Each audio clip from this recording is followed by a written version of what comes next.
ان کو ہیک کر لیا تھا، اور ان کو ہیک کرنے کے بعد یہ تباہی کی جو مناظر تھے ان کو اس سی سی ٹی وی سے انہوں نے لیا، اور لینے کے بعد اس کو سوشل میڈیا پر انہوں نے پھیلا دیا۔ اس خبر کی تصدیق ویسے بلومبرگ کی ایک رپورٹ سے بھی ہوتی ہے، اور بلومبرگ نے اپنی رپورٹ میں کہا تھا کہ ایران اسرائیل جنگ کے دوران اسرائیل میں نجی سی سی ٹی وی کیمروں تک رسائی حاصل کر کے ریئل ٹائم انٹیلیجنس اکٹھی کی گئی تھی۔ بلومبرگ نے اپنی رپورٹ میں اس بات کا بھی ذکر کیا تھا کہ اسرائیلی حکام نے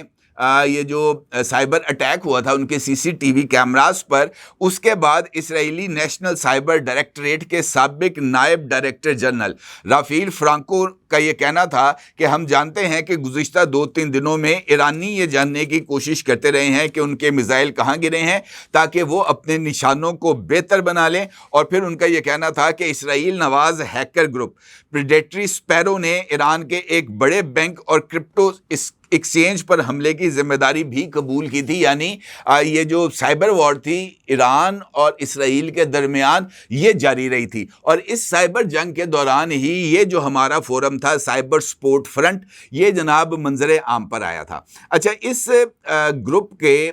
یہ جو ان کے جو سربراہ یا سرکردہ افراد جنہوں نے ویڈیو بیان جاری کیا ہے، اس میں ان کا یہ کہنا تھا کہ یہ صرف عام ہیکنگ نہیں تھی، بلکہ اسرائیل کے اس ہیکنگ کے ذریعے بنیادی مواصلاتی ڈھانچے کی ریڑھ کی ہڈی کو توڑنے کا منصوبہ تھا۔ انہوں نے اس بات کا بھی انکشاف کیا کہ اسرائیل کو اپنے ڈیفنس سسٹم پر بڑا ناز تھا کہ جناب یہ آئرن ڈوم ہے، اس کو توڑا نہیں جا سکتا۔ ان کا یہ کہنا ہے کہ ہم نے اپنے سائبر اٹیکس کے ذریعے اسرائیل کے آئرن ڈوم کو بھی نہ صرف متاثر کیا، بلکہ آئرن ڈوم جو انٹرسیپٹر میزائلز فائر کرتا تھا اس کی جی پی ایس پوزیشننگ کے اندر بھی خلل ڈالا گیا، اور پھر جناب یہ والے جو انٹرسیپٹرز تھے یہ اسرائیل کے اوپر بھی گرتے رہے۔ ان کا یہ بھی کہنا تھا کہ یہ جو ڈیٹا حاصل کیا گیا ہے یہ اسرائیل کے مختلف جو سسٹمز ہیں جن میں سیٹلائٹ مواصلات یعنی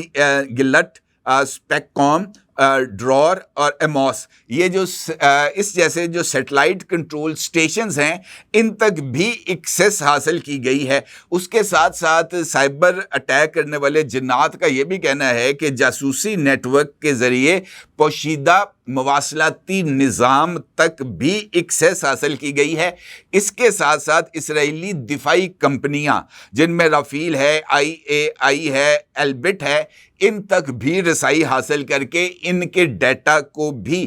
حاصل کیا گیا ہے۔ اس کے ساتھ ساتھ اس ہیکنگ کے ذریعے انفراسٹرکچر نیٹ ورکس، پانی، گیس اور بجلی کے کنٹرول سسٹمز پر بھی رسائی حاصل کی گئی ہے، اور سب سے بڑھ کر یہ کہ حکومتی نیٹ ورک، کابینہ اور نیشنل کمانڈ کنٹرول سینٹر تک بھی جنات نے رسائی حاصل کی تھی۔ ان کا یہ ماننا ہے کہ اس آپریشن کا سب سے خوفناک پہلو یہ تھا کہ نہ صرف ان اداروں تک ایکسیس حاصل کی گئی بلکہ یہاں سے 50 ٹیرا بائٹس کا ڈیٹا بھی نکال لیا گیا، جن میں ممکنہ طور پر اسرائیلی missile defence locations, nuclear infrastructure اور فوجی انٹیلیجنس جیسے اہم ترین ایشوز بھی شامل تھے۔ یہ جو ہیکنگ کرنے والے جنات کا گروپ ہے یعنی سائبر سپورٹ فرنٹ، اس کا یہ دعویٰ ہے کہ انہوں نے اسرائیل کے یہ جو سارے کے سارے سٹرکچر تھا ان کی گورنمنٹ کا اور ان کے اداروں کا، جس میں ان کے فوجی اور نیوکلیئر انسٹالیشنز بھی شامل تھیں، اس کو نہ صرف انہوں نے حاصل کیا ہے بلکہ یہ ڈیٹا ایکوائر کرنے کے ساتھ ساتھ ان کے سسٹمز میں ایسے خلل بھی پیدا کیے ہیں جس کے نتیجے میں اسرائیلی فوج اپنے میزائل، ڈرونز، حتیٰ کہ جنگی طیاروں کی درست کمانڈ کی پوزیشن بھی کھو بیٹھی تھی۔ اس کے ساتھ ساتھ ان کا یہ بھی کہنا ہے کہ یہ جو اسرائیل کا یہ جو دفاعی نظام ہے اس کے خلل کے ساتھ ساتھ اس کو بھی یقینی بنایا گیا ہے کہ اسرائیل کو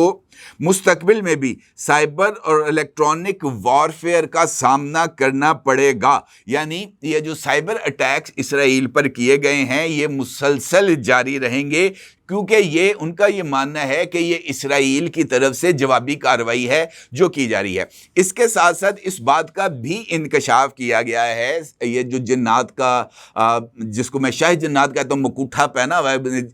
باندھا ہوا ہے اس نے، یہ جو ویڈیوز کے اندر وہ یہ کہتے ہیں کہ ایران کی پارلیمنٹ نے 2 روز قبل جب اب نئے ہرمز پر پابندی لگانے کی قرارداد کو منظور کیا تھا، اس وقت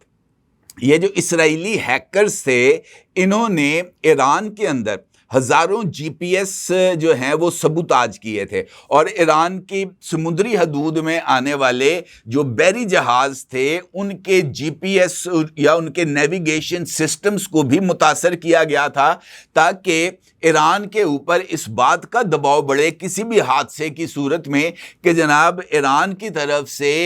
آبنائے ہرمز میں آنے والے یا تیل لے کے جانے والے بحری جہازوں پر حملہ کیا گیا ہے. اور بتایا یہ جا رہا ہے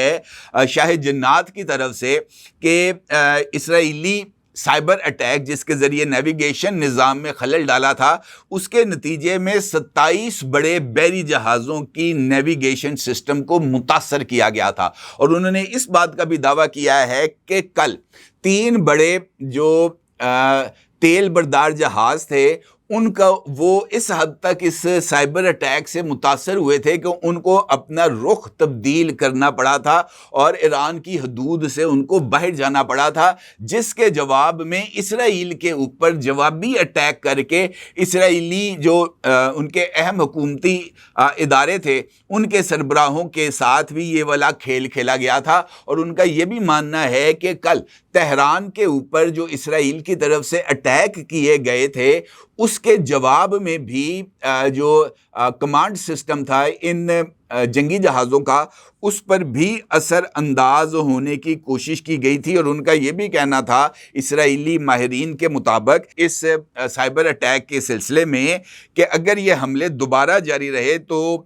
اسرائیل کے ڈرونز F-35 فائٹرز اور نیوکلیئر سسٹمز مفلوج ہو سکتے ہیں. تو اس کا مطلب یہ ہے کہ یہ جو سائبر اٹیک یہ جو ہمارا ہے سائبر سپورٹ فرنٹ اس کی طرف سے جو کیا گیا ہے یہ خاصا کارگر ثابت ہوا ہے. یہ بیان کے آخر میں یہ جو سائبر اٹیک کرنے والے صاحب تھے جنہوں نے یہ ویڈیو بیان جاری کیا ہے اس میں ان کا یہ کہنا تھا کہ دنیا نے دیکھ لیا اسرائیل مکڑی کے جالے سے بھی کمزور ہے. ان کا یہ بھی کہنا تھا کہ یہ صرف ایک آغاز ہے، اسرائیل کا جدید دفاعی نظام جو ہے وہ کولیپس ہونے کے قریب تھا اور اب سائبر وار کی ایک نئی لہر اور ایک نئی خطرناک جنگ کا آغاز ہونے کو ہے. یہ جو اب صورتحال میں نے آپ کے سامنے رکھی ہے یہ اس حوالے سے بھی بہت زیادہ اہمیت کی حامل ہے کہ اب ماڈرن جو جنگیں ہیں مستقبل میں وہ الیکٹرانک اور سائبر اور یہ جو ہے بیانیہ نیریٹو کی جنگ اس کے ذریعے لڑی جائیں گی. اور بلا شبہ ایران نے اسرائیل کے ساتھ یہ جو ابھی حالیہ ان کی جھڑپ ہوئی ہے یا کشیدگی ہوئی تھی اس دوران انہوں نے اپنی اس سائبر وارفیئر کو نہایت ہی اچھے طریقے سے استعمال کیا. اور اس کے ساتھ ساتھ اس سائبر وارفیئر میں ان کو مختلف ممالک کے جو سائبر ایکسپرٹس تھے ان کا بھی ساتھ ملا، جس کی وجہ سے یہ ایک کوارڈینیٹڈ ایفرٹس جو ہیں وہ ہمارے سامنے آئی ہیں، جس کے حوالے سے پہلے بھی میں نے آپ کی خدمت میں یہ پیش کیا تھا ایک جنات کی کارروائی کے حوالے سے. اب یہ پتہ چلا ہے کہ یہ جو 50 ٹیرا بائٹ کا ڈیٹا حاصل کیا گیا ہے اس ڈیٹے کی تفصیلات بھی یہ جو نقاب پوش ہیکر تھے جن کو میں نے شاید جنات کے نام سے پکارا ہے ان کا یہ ماننا ہے کہ اسرائیل سے حاصل ہونے والی اس حساس ترین انفارمیشن کو بہت جلد عوام کے ساتھ شیئر کیا جائے گا، دنیا کے سامنے رکھا جائے گا اور اسرائیل کے چہرے سے نقاب کو نوچا جائے گا اور یہ بتایا جائے گا کہ جناب اسرائیل نے کس کس کے ساتھ مل کر کس کس طرح کی سازشیں رچی ہیں مسلمانوں کے خلاف۔ لہٰذا